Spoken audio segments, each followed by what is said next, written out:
Salam semua, nama saya Meti Mayariori. Saya dari Prodi Manajemen Riset dan Leisure. Dan pada video kali ini saya akan memberikan khotbah terkait materi-materi yang dipelajarkan selama bagian pertama dari semester 4 SPAK ini. Baiklah, mari kita mulai.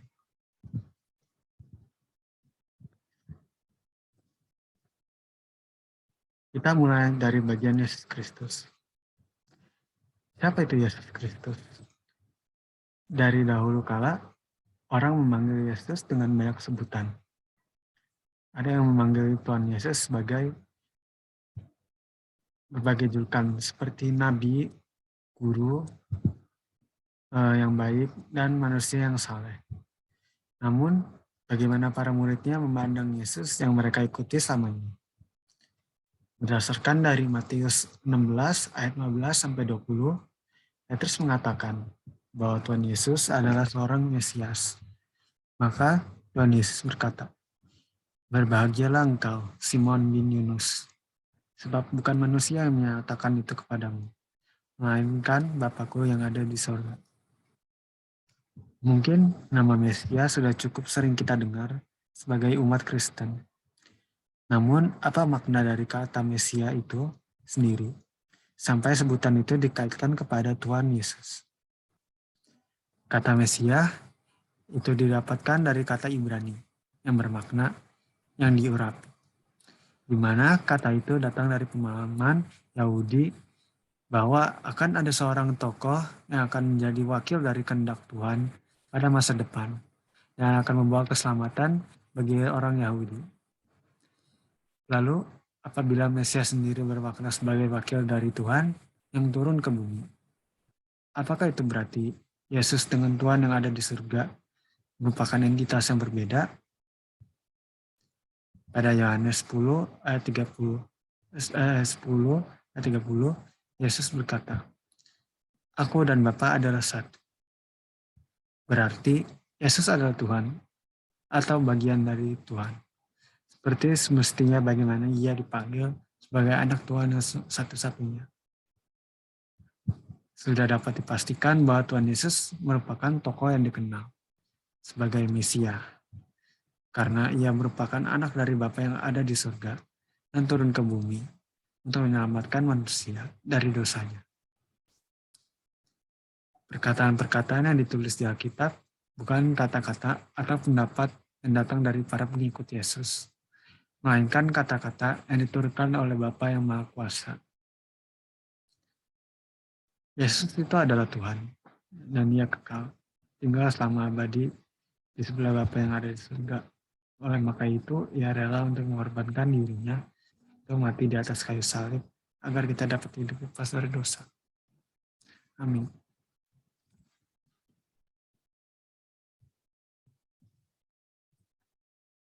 Pada bagian dosa dan keselamatan, manusia selalu akan menghadapi masalah di hidupnya. Dari sejak masa Adam dan Hawa, kita sudah terbawa oleh dosa. Adam dan Hawa sendiri terhasut oleh perkataan si ular dan memakan buah terlarang sehingga mereka diusir dari Taman Eden. Maka oleh itu harus ada yang dapat menyelamatkan manusia dari dosa yang terus berulang. Dosa telah memisahkan dan memutuskan hubungan antar manusia dengan Tuhan. Tindakan dan perilaku manusia yang mengikuti hasrat dosa menjadi maut yang menelan manusia. Jadi alasan mengapa Tuhan Yesus harus disalib dan mati di atas kayu salib adalah untuk mengangkat beban dosa dari manusia yang berdosa, sehingga mereka dapat selamat dari dosa dan dapat menjalinkan hubungan dengan Tuhan lagi.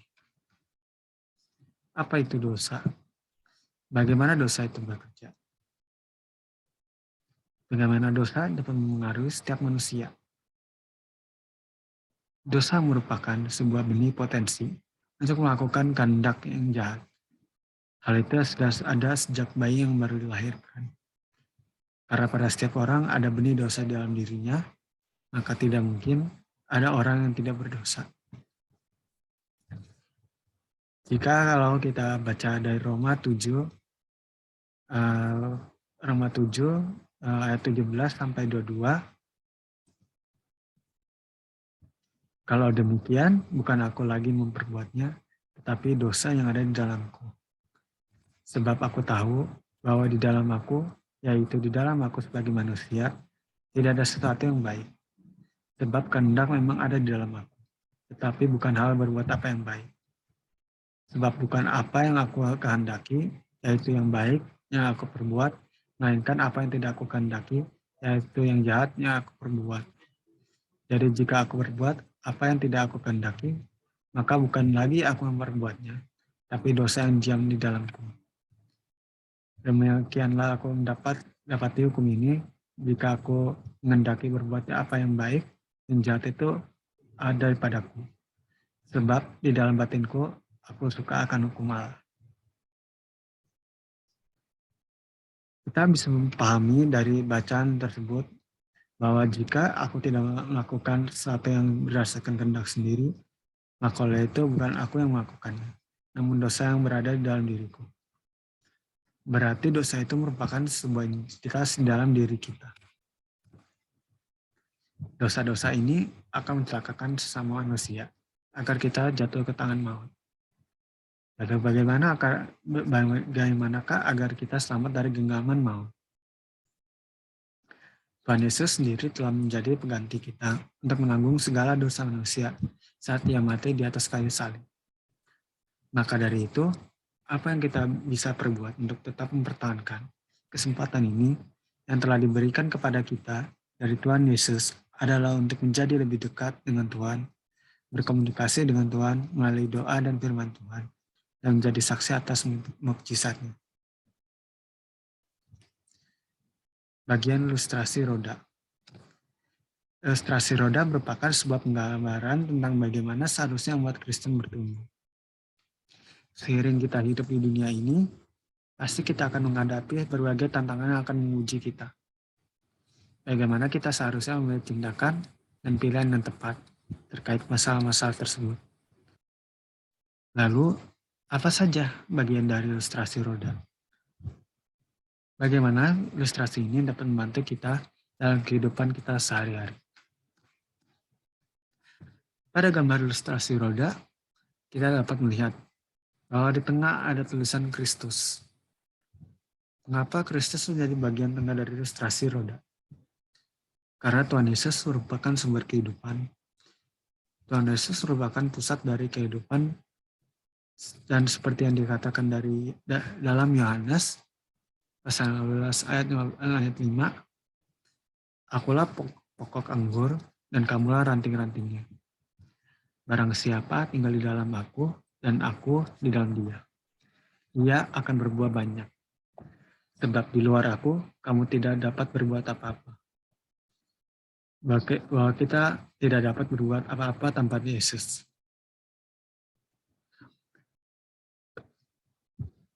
Selanjutnya kita akan pergi ke bagian jari-jari roda. Jari-jari pertama memiliki tulisan doa. Apa itu maksudnya? Pada ilustrasi roda, doa digambarkan sebagai memiliki hubungan vertikal dengan Tuhan. Doa sendiri merupakan suatu cara agar umat Kristen dapat berkomunikasi kepada Tuhan. Dari doa sendiri, kita dapat mengutarakan pikiran baik, kesenangan maupun kepedihan kepada Tuhan sehingga Ia bisa mendengarkan kami. Pada jari kedua, kita memiliki firman Tuhan. Firman Tuhan digambarkan vertikal, yang berarti memiliki hubungan dengan Tuhan. Apa itu firman Tuhan? Firman Tuhan didefinisikan sebagai kebenaran Islam, di mana jika berbagai bacaan yang dirangkum di Alkitab merupakan firman Tuhan, maka hal tersebut adalah hal yang mutlak. Mengapa firman Tuhan merupakan hal yang penting? Firman Tuhan dapat menjadi buah kebajikan bagi para umatnya untuk terus berkembang. Pada jari ketiga ada persekutuan. Persekutuan memiliki hubungan horizontal yang bermakna hubungan antar manusia. Apa itu persekutuan? Persekutuan adalah komunitas di mana yang memiliki antara umat Kristen yang memiliki kepercayaan yang sama dapat membantu, saling membantu, mengajar dan menumbuhkan diri agar kita dapat terus bertumbuh menjadi umat Kristen yang baik dan teladan dan menjadi umat Kristen yang ideal. Terakhir, pada jari keempat ada kesaksian. Kesaksian juga digambarkan horizontal atau hubungan antar manusia. Apa itu sebenarnya bersaksi? Bersaksi adalah untuk mengajarkan firman Tuhan kepada yang lain dan menjadi saksi bagi firman Tuhan yang diberikan melalui Alkitab. Hal yang bisa disembuhkan dari ilustrasi roda adalah bahwa untuk dapat bertumbuh menjadi umat Kristen yang baik, kita dapat mengikuti ilustrasi roda sebagai panduan hidup umat Kristen. Bagian Alkitab. Sebagai umat Kristen, apakah kalian tidak memiliki rasa ingin tahu bagaimana Alkitab itu dapat diciptakan menjadi bentuk fisik seperti yang kita lihat sekarang? Alkitab merupakan buku yang merangkum berbagai firman Tuhan yang ada dalam jangka waktu yang panjang. Dari kisah Adam dan Hawa hingga ke kitab Wahyu. Seperti yang dikatakan dari 2 Timotius pasal 3 ayat 16. Segala tulisan yang diilhamkan Allah memang bermanfaat untuk mengajar, untuk mengatakan kesalahan, untuk memperbaiki kelakuan, dan untuk mendidik orang dalam kebenaran. Dengan demikian, tiap-tiap manusia kepunyaan Allah diperlengkapi untuk setiap perbuatan baik. Alkitab sendiri memiliki keunikan di dalamnya, di mana firman Tuhan yang ada di dalamnya menceritakan kisah-kisah di mana Tuhan meramalkan tentang masa depan dan kejadian tersebut terjadi. Contoh-contoh yang dapat diberikan adalah seperti bagaimana Tuhan mengarahkan penciptaan Bahtera Nuh untuk menyelamatkan keluarga Nuh, kaum yang beriman, dan para binatang yang ada di seluruh dunia dari ancaman air bah. Contoh lain yang dapat diambil adalah apa yang terjadi kepada kota Tirus dan dulunya sebuah kota yang megah dan menjadi sebuah daya tarik bagi berbagai kalangan masyarakat. Kota itu menjadi hancur lebur setelah diserang oleh musuhnya yang ditulis dari buku Yehezkiel. Contoh-contoh di atas ini dapat menjadi bukti bahwa penglihatan kepada yang ditunjukkan di berbagai cerita di dalam Alkitab merupakan firman Tuhan. Lalu bagaimana firman Tuhan yang disampaikan kepada manusia yang ada di bumi dapat menjadi buku Alkitab yang sekarang dan menjadi buku terkenal di seluruh dunia. Pada zaman dahulu, sekelompok juru tulis yang dikenal sebagai Masoret melakukan catatan terhadap nubuat-nubuat Tuhan yang ada di surga. Para juru tulis ini memiliki peraturan yang sangat ketat terkait penulisan nubuat dari Tuhan. Dikarenakan perubahan sedikit pun akan mempengaruhi arti yang disampaikan. Kesalahan sedikit pun terkait penulisan, maka mereka harus mengulang dari awal lagi. Dan karena menggunakan bahan tulis dari zaman dahulu, maka tulisan-tulisan ini menjadi rapuh dan susah untuk dibaca. Namun sekarang penulisan naskah Alkitab menjadi lebih mudah. Karena sekarang sudah ada beberapa saingan dari naskah yang original untuk menciptakan buku Alkitab yang baru. Bagian Marketplace Ministry. Marketplace Ministry merupakan bagian penting dari kehidupan masyarakat. Apa itu Marketplace Ministry? Marketplace Ministry maksudnya adalah dunia kerja atau kehidupan sehari-hari masyarakat. Lalu apa kepentingan marketplace industri bagi gereja atau Tuhan? Tuhan ingin membangun kuasanya atas segala dimensi hidup dari manusia, baik yaitu dunia agama maupun dunia kerja. Dengan ini, maka bersaksi untuk Tuhan akan menjadi mudah. Persepsi yang salah dari masyarakat adalah bahwa dunia agama dan dunia kerja tidak dapat digabungkan atau diikut campurkan ke masalah lain. Ini menjadi kesalahan fatal di lingkungan sosial kita, di mana seorang yang bekerja di bidang non-agama tidak dapat sejujur seperti orang yang bekerja di bidang agama. Persepsi yang salah lainnya adalah bahwa gereja diminta untuk tidak ikut mencampurkan ke dalam kehidupan sehari-hari masyarakat dan hanya memfokuskan diri bekerja pada bidangnya sendiri. Jika tidak ada umat Kristen yang tidak memfokuskan diri kepada bidang marketplace, maka akan menjadi susah untuk mereka mendukung para pemerintah. Lalu bagaimana seharusnya menjadi saksi pada kehidupan sehari-hari? Melalui membantu menyebarkan kesejahteraan dengan berkreasi terus sebagai umat Kristen yang juga memikirkan tentang marketplace ministry, seperti yang dikatakan pada Yeremia 29 ayat 7. Usahakanlah kesejahteraan kota kemana kamu aku buang, dan berdoalah untuk kota itu kepada Tuhan, sebab kesejahteraannya adalah kesejahteraanmu. Kita sebagai umat Kristen juga harus bisa menyebarkan kedamaian, melakukan hal sebaik kemampuan kita, jadi teladan bagi orang yang berada di sekitar kita, bersikap jujur dan setia, dan tunjukkan perbuatan baik. Tokoh teladan yang patut kita dapat ikuti adalah Yusuf yang dijual oleh kakaknya dan menjadi orang nomor 2 di Mesir hanya setelah si Firaun. Bagian The Bible on Leadership. Sudah menjadi bagian dari Alkitab untuk membantu para pembacanya belajar untuk bertemu. Dan hal terkait kepemimpinan itu merupakan hal yang tidak terkecuali. Setiap orang pasti akan mencari sesuatu dalam seorang pemimpin. Salah satunya adalah kejujuran dan integritas. Kejujuran merupakan nilai yang menunjukkan bahwa pemimpin bisa menepati segala perkataan yang mereka ucapkan dan janjikan. Dan integritas adalah bertindak secara konsisten antara apa yang dikatakan dengan tingkah lakunya sesuai nilai-nilai yang dianut. Pemimpin sudah seharusnya menunjukkan hal yang mereka janjikan melalui perbuatan mereka, bukan perkataan mereka. Kejujuran dan integritas akan menghasilkan sistem kepemimpinan yang baik dan sehat.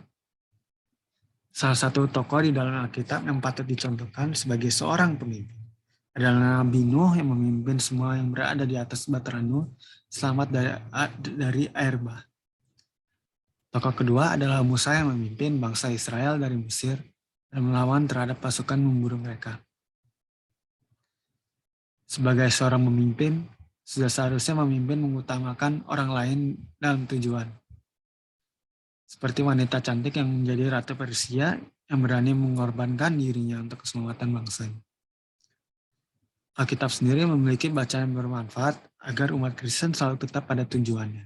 Seperti pada 2 Tesalonika pasal 1 ayat 4 yang berbunyi, sehingga dalam jemaat-jemaat Allah, kami sendiri bermegah tentang kamu karena ketabahanmu dan imanmu dalam segala penganiayaan dan penindasan yang kamu derita.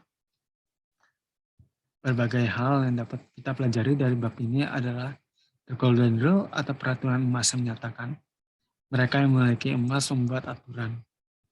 Material kindness atau bahan kebaikan yang mengajarkan kita untuk menunjukkan belas kasih dan kebaikan melalui bentuk material. Seperti memberikan roti kepada 5.000 orang yang kelaparan. Memiliki kasih sayang bagi mereka yang berada di dalam masalah, berbagi kekayaan ke mereka yang membutuhkan, kebaikan kepada orang yang asing dan lemah, memberikan pengampunan kepada mereka yang bersalah, menunjukkan kepedulian terhadap orang lain, dan berempati serta menunjukkan kasih. Dalam bekerja sama dengan tim, diperlukan penerapan kepemimpinan baik kepada anggotanya.